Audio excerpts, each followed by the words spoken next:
Hey guys, Carrie Gabriel here. Welcome to, wait, which way does my head need to go? This way. Okay, I'm opposite. Welcome to our Power 30. You're going to learn about 3 different topics for 10 minutes each. So first up, we have Tasha. Tasha's going to tell us about how she follows up and organizes her Hosta post. So you're up, Tasha. Okay, hi everybody. My name is Tasha, and I'm gonna kind of go through with you guys on how I organize my Hosta posts, how I stay updated with them, and all those little tips. So, like as of right now, I probably have like 180 Hosta posts up, and basically what I do is to keep them organized.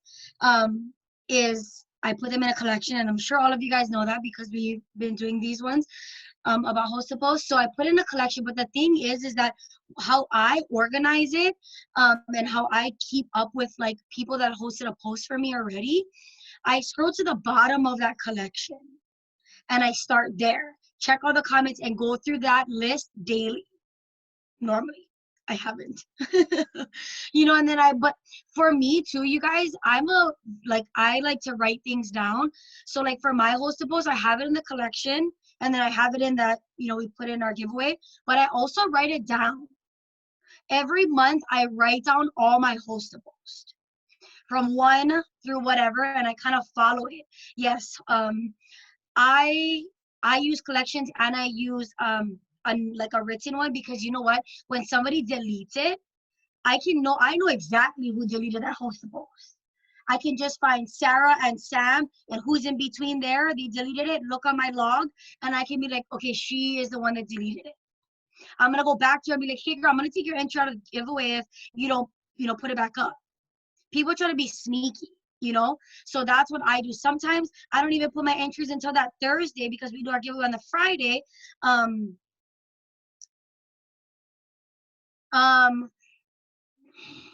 was I just saying now? I think I was saying, oh, I don't put my entries in until like the day before, because if I put it the day that they posted for me, and then in 5 days I don't check, like right before the giveaway, and they deleted it, like I don't think they should get an entry. So I honestly put all my entries the day before, or a day or 2 days before, bless you, before we choose. You thought you're unmuted, yeah.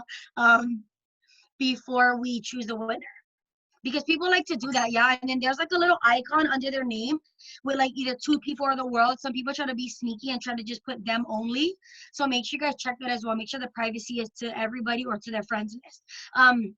But that's what I do, so that I can keep track of who deletes the post and who doesn't. And then what I do is I am a highlighter girl, so I write all their names down, and then I put like little dots that I check in with them every like week or something. You know what I mean? So if I'm gonna, because there might be more comments and you don't get notifications, because we don't have them tag us. So, oh, it's to me private. Sorry. So that's that. Okay. So I know a lot of you guys are probably like, oh my gosh, Carrie, let me know like a time, yeah? Give me like a countdown. I know some of you guys complain or just say like, oh, well, I have 10 people that posted that said they're gonna post for me and only 5 days. Right? We get that a lot. People don't really post it. So what I do is I just scroll. I scroll through my messenger, and I can tell who didn't post it for me, because there's like a finger that goes like that points up. Like that's like my second message I send them. So if I still see that in Messenger, I'll go to their page, or I'll just open up the messages, and I'll be like, hey girl, drawing is tomorrow. I didn't get your entry. Did you get to post it? They're like, oh my God, I posted it 5 days ago. I forgot to tell you. So I'll go and search for it. But just ask, like, guys, maybe they got busy, maybe they were driving, maybe they're cooking dinner, and they thought that they're a superwoman, that they're going to remember to message you back or to post it for you, so just ask. Like, I think people are afraid of asking if they post it. Hey girl, I didn't see your entry. I didn't see the post up. Did you by any chance put it up? Sometimes they put it up and then it's a lock privacy that they just forget to change. So if they already said yes to you, they probably still want to post for you. It's just maybe something came up, they forgot that they read the message, or it was like a privacy thing, So if they're like, hey, I done got it, and then just go, and you don't see it, go back and be like, hey girl, I don't see the post. Like, can you screenshot it and make sure that the privacy is not on? And then they'll screenshot it, there'll be a lock there. I'll be like, girl, you gotta put it public, you know, and so then they'll do it, then they'll get their entry. So always following back up. I know people do it different where they write down every single person that says yes. Thank you. Every single person that says yes. And then they highlight the ones that actually post. I don't do that because I'm going to get confused on who really posts for me or not. So all my hosted posts, my 180 are not people that said yes. It's people who actually posted, you know, so that I don't confuse myself. And then, yeah, just asking, following back up. Right? It is. It's hard work. It's double the work. Then you got to go back and you got, you know, this and that, this and that. And I always respond to my comments and saying, message you so that I know I got it. And then now lately what I'm doing is because of this sale, I'm going back to all like my weight loss products and I made like a little collage thing. It's kind of gets, but you know what? It works. Okay. It just says sale alert. Then it has a product and then it has a pricing. Like the different pricing between 2, 3, 4, or yeah, 2, 3, 4, 5, 6 products. Hold on.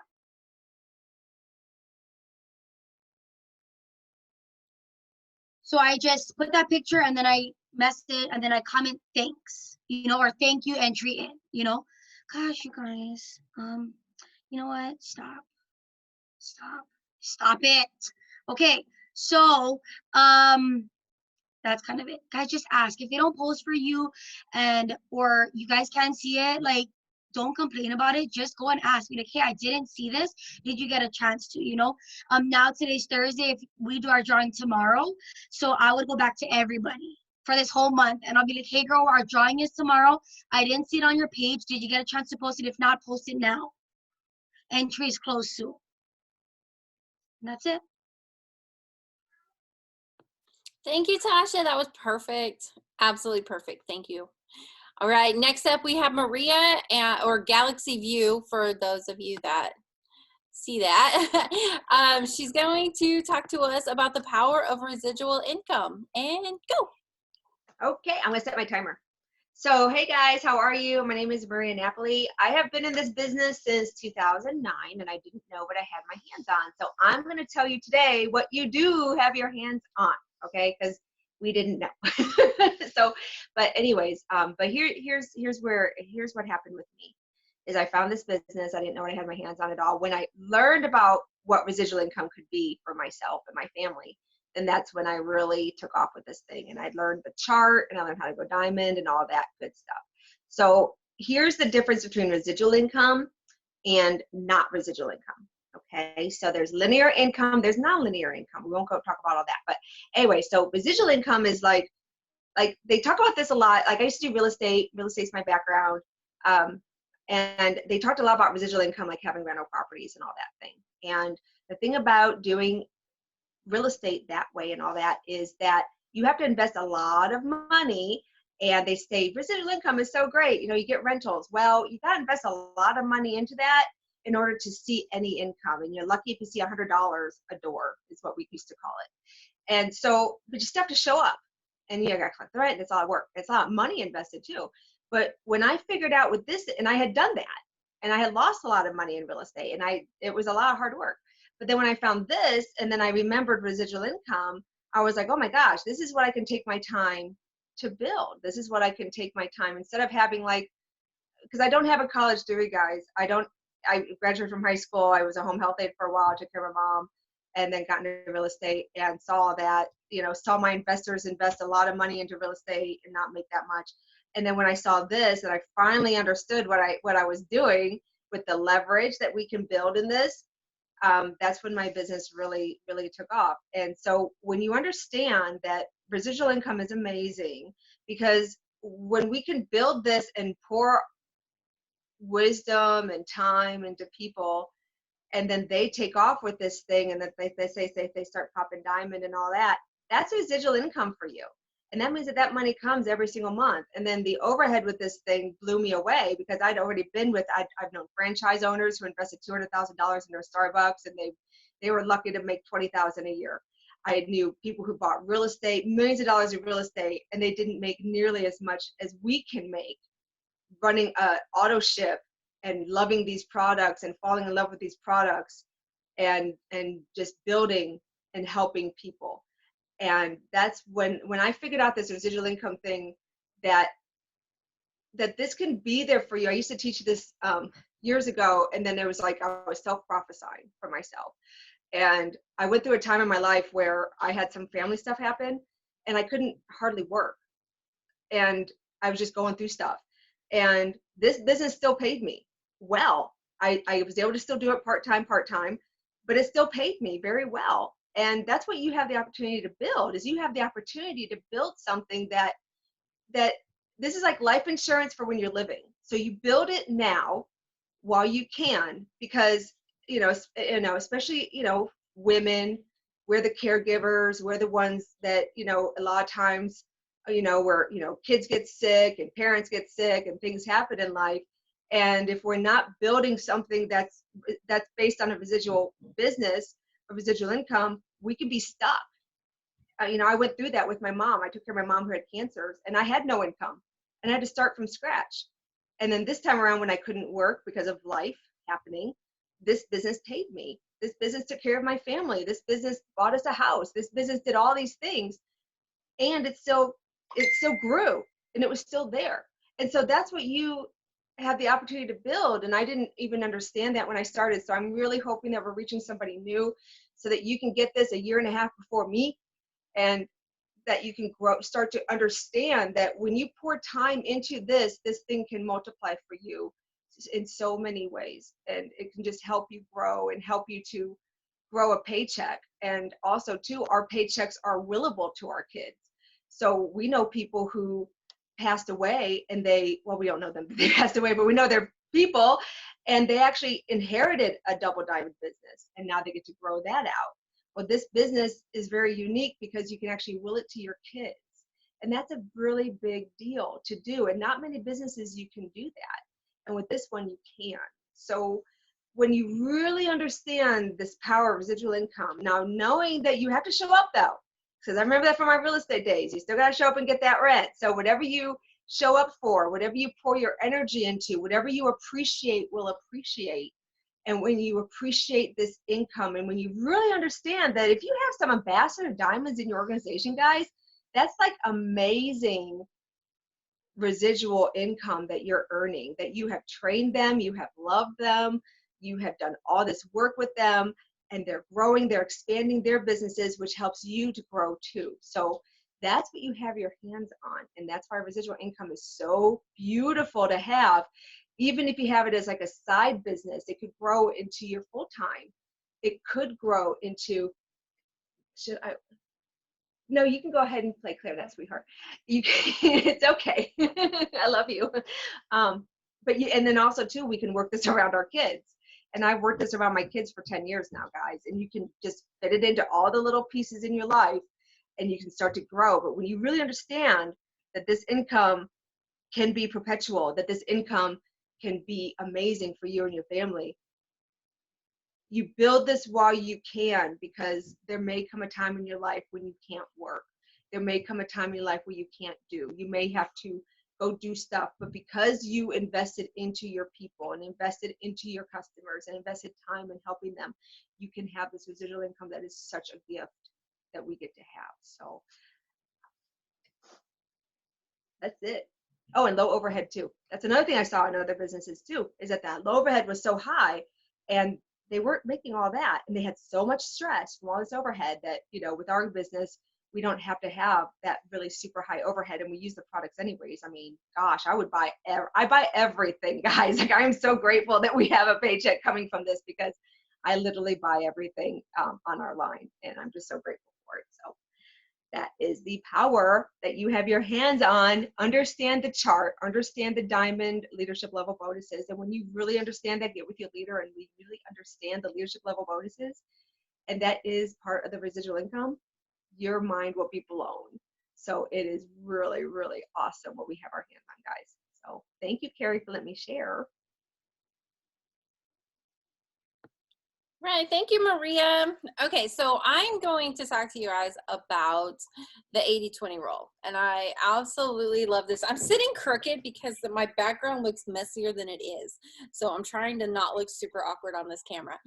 What I want to talk to you guys about is kind of like a combination of both of these things. And now I have a cane. I know, right? It's what's holding my tripod up. Uh, I know. I'm a mess. So, uh, have you ever felt like you're the only person on your team working?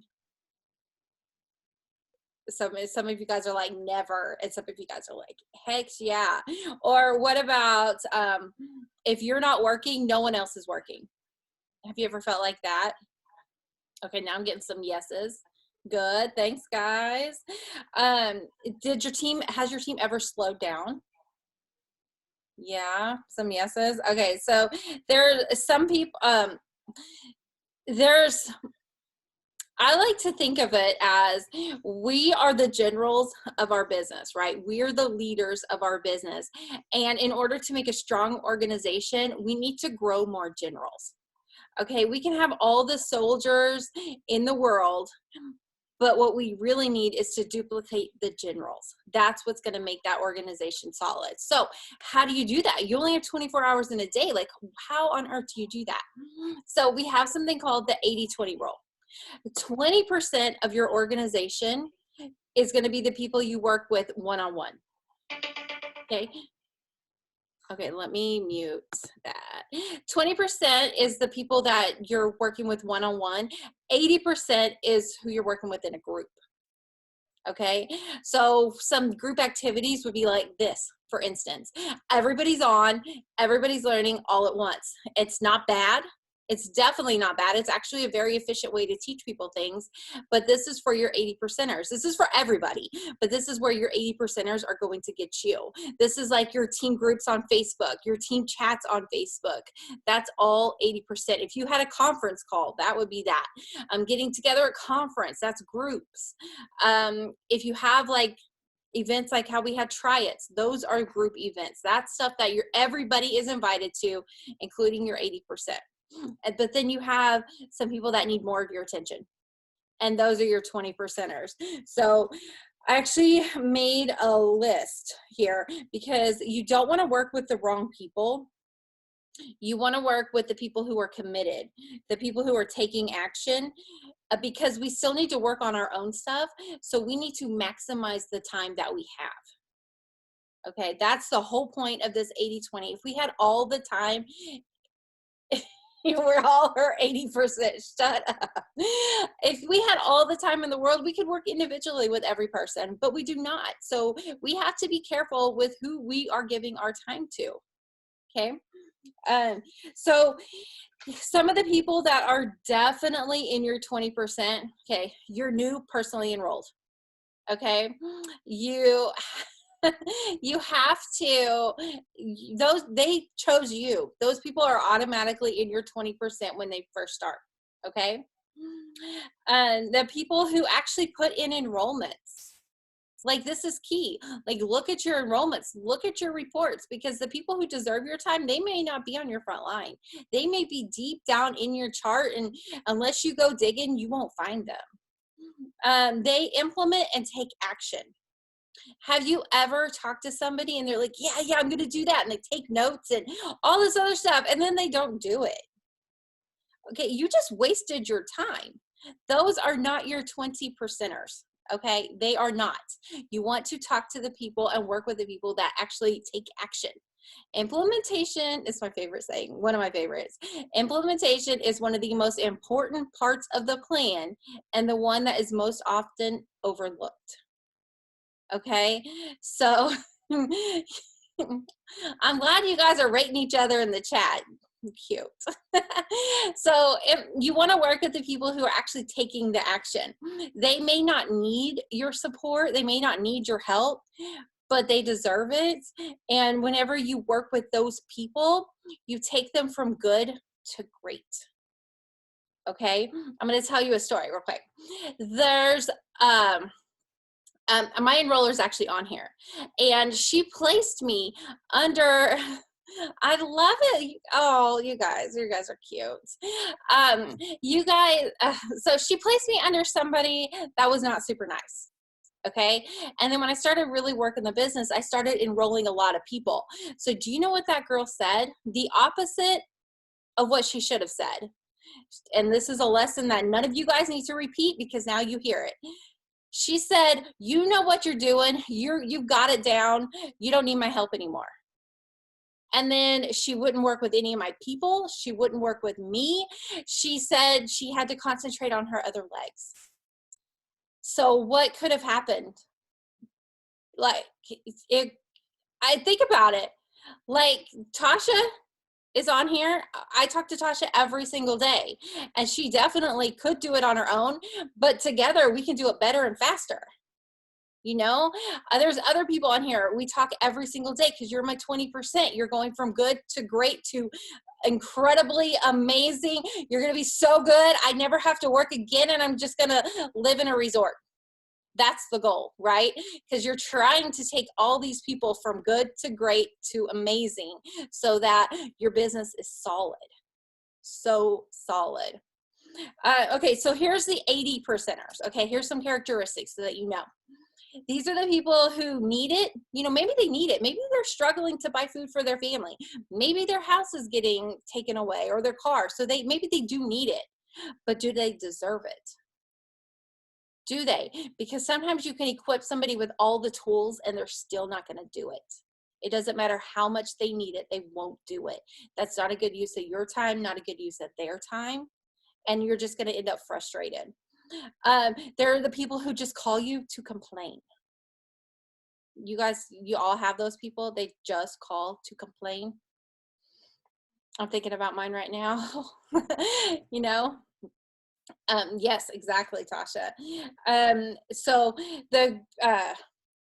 with those people, you know, if they're taking up too much of your time and you don't want to say, hey, sorry, girl, you're my 80%. What you do is you just take longer to answer their questions. And then a little longer and a little longer, and eventually they're going to catch on. Or you can just have a talk with them and say, listen, blah, blah, blah, blah, blah. Okay, so here's some characteristics that you can tell. So you can tell if somebody could possibly be a leader or is already a leader. Okay, because ranks, promotions, that's not what makes somebody a leader. It's not the title. It's definitely not the title. I've seen some distributor ranks that do more than a Ruby does. I've seen some diamonds. I didn't even know they were diamonds, you know? So it's not, Tasha's clapping. I don't know if she's got a gnat or she agrees, but it's not the rank. Okay. So here's some things. They desire to do more, to be more. You can tell some people, they don't care. They're happy with where they are. They don't want to go up. So those people that want to do more, possible leader. They're willing to work. Okay. You want to work with the ones willing to work. They are coachable. Coachable. I'm going to say that like 50 times. Coachable. Okay. They've got to be willing to follow a proven system. They've got to. You know why? Duplication. Okay. You can create a large organization, but if you're trying to recreate your generals, like by generals, I like to use that term, but really it's like the people who are like you, who are leaders and they want to do more and be more. So when you're creating more of you, you need duplication because you have your 80 and 20%, but so do they. So they need to be passing this on to their 20%, who passes it on to their 20%, and so on and so on. If you're 20%, you guys are so funny. Okay, so actions show more than words, and we've done a whole training on this before, but it's definitely the actions. How many of you guys have talked to somebody or have done this yourself and you're like, I want to be a diamond. I want to be a diamond. I'm going to promote to diamond. And then you're like, girl, you didn't work for like a week. You went live once this month. You said you're going to put up 10 host posts a day, but you put up 2 a day. you're saying the words, but your actions are not backing up the words. You guys don't pay attention to the words. The words don't mean anything. They don't. It's the actions. Look at the actions.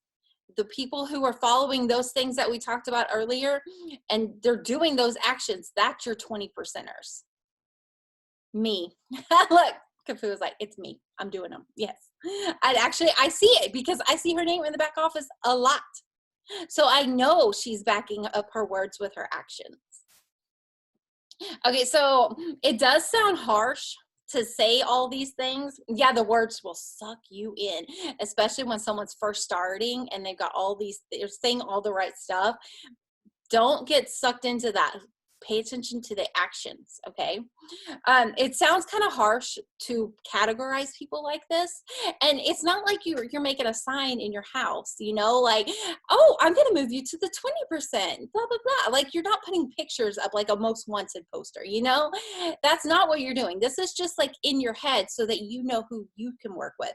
So because if you don't respect your own time, how will other people respect your time? You know, like for me, if you want to be in my 20%, you got to be on Zooms, because I'm not doing this for fun. I am not. And if you can't respect, I'm going to respect your time and make sure it's valuable. If you can't, Tasha, I don't even know what you're doing. If you can't I respect your time. If you can't come here and listen for a couple minutes, then that's not the kind of person I want to work with. Okay. And I get that there's other outside factors. People have jobs, blah, blah, blah, but don't watch the recordings, don't get your teams on. I mean, we all have to have some kind of standards. And that's not to say I won't answer your question if you ask me something. That's not to say I won't cheer you on. It's just to say you're not going to be in my 20%. That's all. And no one knows who's in my 20%. So that's personal to ourselves. Okay. So not only, I'm sorry, I think I might be going over, but I just have a couple things left, okay? So it's not just your personally enrolled distributors that matter. It's not. If you're only looking at them, you're only caring about them, then you're missing out on a lot. You are, because developing leaders is intentional. You have to dig in and find them. You have to. Some of my personal roles don't even work. Yes, exactly. You got to focus on the ones that do. So if you see somebody in your back office, you're like, whoa, they enrolled a loyal customer today. They enrolled a customer yesterday, the day before. Like, reach out, talk to that person, because also not everyone who signs up once is a leader, but they can sign up leaders, you know? So if you don't reach out and help and mentor that person, they could quit. You could be missing out on a future ambassador diamond because their enroller wasn't equipped to help them. So that's up to you. I mean, it's your organization. Definitely is. Aw, me too. I definitely help everybody. Okay, so yeah, not everyone signs up with someone that can help them be better. They just don't. It makes me wonder why they picked them, but then there's always a method to the madness. Okay, maybe that's just how they ended up with us. I don't know. So empower people so that your business is solid. That's the goal. Okay, because if you don't follow this 80-20 rule, you can fall into management mode so easy, because you have to work your own business. If you're not bringing in enrollments, if you're not doing all the stuff that you're telling other people to do, you're not an effective leader. So you have to be able to do your own stuff and help other people. And this 80-20 rule can help you do that. I'm done. I'm gonna take a bow. Okay, guys, I'm gonna end the recording right there. Stay tuned for the after party. So hold on, guys.